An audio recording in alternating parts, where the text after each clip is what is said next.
जय हिंद, वंदे मातरम एवं Rajasthan news bureau chief Jalore. आज आपको एक राजस्थान से सटी हुई बड़ी खबर आपको दिखाएंगे।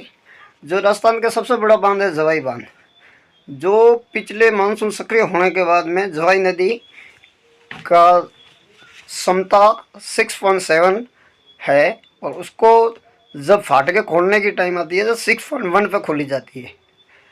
अब जैसे बेड़ा नदी उफान पे है, रघुनाथपुरा उफान पे है, वो पानी सीधे जवाई बांध के नीचे से गुजरती है।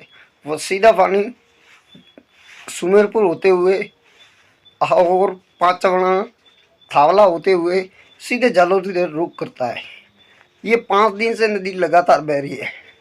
किसानों के चेहरे खिल उठे हैं और काफ़ी मुस्कुराना है और एक हिल स्टेशन जैसे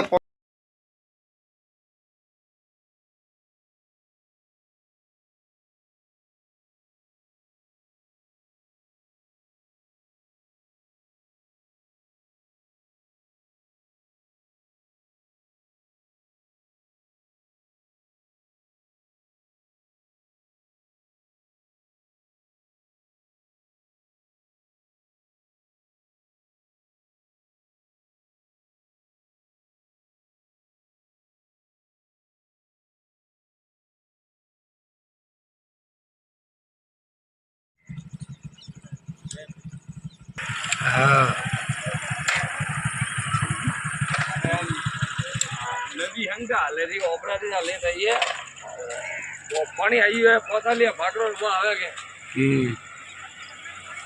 हां बात सही बात है।